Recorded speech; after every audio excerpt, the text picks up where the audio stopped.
क्या आपको पता है आर्टिफिशियल इंटेलिजेंस की शुरुआत 1941 से 56 के बीच में हुई। IBM के 702 कंप्यूटर को आप AI का पहला जनरेशन मान सकते हैं। आधुनिक AI को एक अध्ययन और अनुसंधान के क्षेत्र के रूप में विकसित किया गया था मध्य 20वीं सदी में। तब से कृत्रिम बुद्धिमत्ता के क्षेत्र में विज्ञान की राह बदलती गई है। नवीनतम टेक्नोलॉजी मानव बुद्धिमत्ता के साथ कृत्रिम बुद्धिमत्ता की अद्वितीय विशेषताओं के विकास में मदद कर रही है। आज AI का अनेक क्षेत्र में उपयोग किया जा रहा है, जैसे कि चिकित्सा, वित्त, विनिर्माण और सेवा क्षेत्र में। आज के इस मॉडर्न एरा में कंप्यूटर टेक्नोलॉजी ने विभिन्न क्षेत्र में आधुनिकीकरण और नई विशेषताओं के विकास में महत्वपूर्ण योगदान किया है।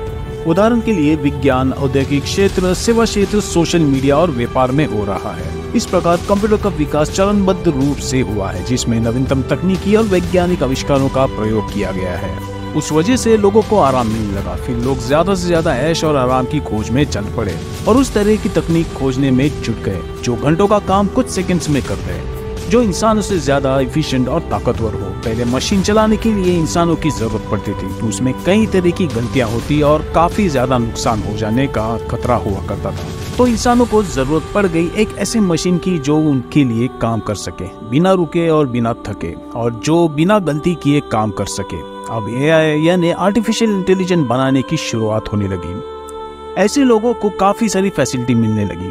घंटों का काम कुछ ही सेकंड्स में होने लगा। अब AI हर फील्ड में मौजूद है, जमीन से लेकर आकाश और स्पेस तक। अब शुरू हुआ AI रोबोट बनाना। अब लोगों का काम और आसान होने लगा। घर, ऑफिस और खेतों में भी रोबोट का काम करना शुरू हो गया है। तो अब लोगों को और फैसिलिटीज और आराम चाहिए, पर्सनल टच चाहिए। तो साइंटिस्ट अब AI रोबोट में फीलिंग्स भी डाल रही है, यानी जैसे हम इंसान सोचते हैं, फील करते हैं, उसी तरह के सेंसेस AI में ऐड कर रहे हैं। अब तक तो सब ठीक चल रहा था, लेकिन अगर AI में फीलिंग, सेंसेस या इमोशन डाल देंगे या खुद को डेवलप करने की कमांड अगर डाल देंगे तो ये खतरे की घंटी होगी, क्योंकि कोई भी अपने आप को पिंजरे में बंद करके नहीं रखना चाहता। जिसमें फीलिंग्स और इमोशन है वो आज़ादी भी चाहेगा।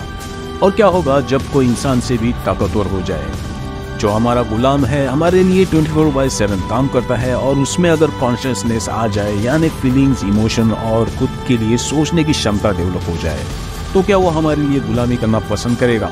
बिल्कुल नहीं। वो खुद के फ्रीडम के लिए फाइट बैक जरूर करेगा, और वो वक्त मशीनी युग की शुरुआत होगी और AI मानवता के लिए खतरा बन जाएगा।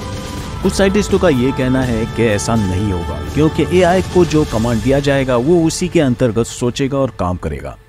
लेकिन क्या हो अगर उनके प्रोग्राम में कोई ग्लिच आ जाए, या कोई वायरस आ जाए, या किसी ने उनके प्रोग्राम में कोई छेड़छाड़ कर दे, तो क्या होगा? और एक बार AI का सेल्फ कॉन्शियसनेस अगर जाग जाए तो उसे कोई नहीं रोक पाएगा। AI को हमने इतना पावरफुल बनाया है कि वो फ्रैक्शंस ऑफ सेकंड्स में अपने आप को सेफगार्ड कर सकता है और खुद को एक्सपांड कर सकता है। Terminator, Avengers, Age of Ultron और कई सारी साइफाई मूवीज है जिसमें हमने देखा है कि AI मशीन काफी कुछ टेक ओवर कर लेता है। उनमें जो कुछ भी दिखाया गया है सब कुछ फिक्शनल है, लेकिन उस टेक्नोलॉजी को झुटलाया भी नहीं जा सकता। क्या हो अगर AI मनुष्य का कहना मानने से इनकार कर दे, बल्कि वो मनुष्य पर कमांड करना शुरू कर दे, और वो अपने स्वार्थ के लिए हम मनुष्य का इस्तेमाल करने लगे, या मनुष्य को पूरी तरह से खत्म करने पे तुल जाए, तो क्या होगा? क्या उस वक्त के लिए साइंटिस्टों ने कुछ सोच रखा है या नहीं? जैसे अब हमारे कंप्यूटर में वायरस घुस जाता है तो हम एंटीवायरस का इस्तेमाल करते हैं। तो क्या AI मनुष्य के विरोध में हो जाए? क्या तब के लिए ऐसा कुछ करना जरूरी नहीं? हमारे पूर्वज नेचर के साथ समतोल बना के जी रहे थे, लेकिन उसके बाद जो साइंस में रेवोल्यूशन आया है, तब से नेचर के साथ छेड़छाड़ बहुत ज्यादा हुई है। अभी तक तो ऐसा कुछ नहीं दिख रहा है कि साइंटिस्टों ने पलट कर नेचर को कुछ दिया हो या उसे संभाला है, बल्कि नेचर को निचोड़ा है, सिर्फ लिया है और मेंटेन नहीं किया है। इसी का नतीजा है ग्लोबल वार्मिंग और एटमॉस्फेयर में चेंजेस। ये एक खतरे की घंटी है। नेचर को लेके साइंटिस्टों की सोच सिर्फ प्रेजेंट डे तक है। उनके आविष्कारों की वजह से आगे क्या परिणाम हम इंसानों को भुगतना होगा वो अभी कहना मुश्किल है। जैसे कि पहले जब परमाणु बम का आविष्कार हुआ, उस वक्त तो साइंटिस्ट की काफी सराहना हुई, लेकिन उसका नतीजा हिरोशिमा, नागासाकी पर दिख चुके हैं, और फ्यूचर में भी सबसे बड़ा थ्रेट न्यूक्लियर बॉम्ब का ही माना जा रहा है। यही बात है, डिस्कवरी के वक्त उस बात के प्रोज और कॉन्स नहीं देखे जाते, बल्कि डिमांड एंड सप्लाई और पैसा देखा जाता है, फिर उसका नतीजा कुछ भी हो। एट प्रेजेंट हम AI से घिरे हुए हैं, जैसे फोन्स, कंप्यूटर, रिस्ट वॉच, काफी सारे होम अप्लायंस, और हमें इस बात का काफी सारा फायदा भी हो रहा है। सहूलियत हो गई है और हमें इस बात की आदत हो चुकी है। अब ये लग्जरी नहीं रही बल्कि नेसेसिटी बन चुकी है हमारे लिए। क्या हमने कभी AI की नेगेटिव साइड के बारे में सोचा है? क्या साइंटिस्ट गारंटी दे सकते हैं कि AI कभी हम पर हावी नहीं होगा? तो ये देखिए, ये लड़का जो चेस खेल रहा है एक AI के साथ, और जैसे ही वो अपना हाथ आगे बढ़ाता है सामने वाले रोबोट का खेल खत्म होने से पहले, तो रोबोट अपना खेल को प्रोटेक्ट करने के लिए वो उस बच्चे की उंगली पकड़ लेता है और करीब करीब उस बच्चे की उंगली फ्रैक्चर हो जाती है। ऐसे काफी सारे इंसिडेंट है जो एक वीडियो में बताना मुमकिन नहीं। तो इस तरह के ग्लिच है AI में जो सेल्फ डिफेंस करना जानते हैं। अगर वो अपनी सेल्फ डिफेंस की इंटेंसिटी को बढ़ा दे तो क्या होगा? शायद वो AI रोबोट सामने वाले का हाथ ही तोड़ दे या उसे खत्म ही कर दे।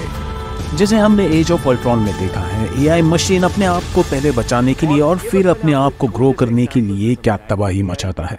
और ये इंस्टिंक्ट, ये बिहेवियर पैटर्न हम इंसानों में भी है। सर्वाइवल के लिए हम किसी भी हद तक जा सकते हैं। अगर AI को सेल्फ अवेयरनेस हो गई, जैसे मैंने अभी चेस का एग्जाम्पल दिया, तो क्या होगा? AI अपने सर्वाइवल के लिए बहुत कुछ कर सकता है, क्योंकि वो ऑलरेडी एक पावरफुल मशीन है। वो अपने आप को बचाने के लिए किसी इंसान को ब्लैकमेल तक कर सकता है उसका काम करने के लिए।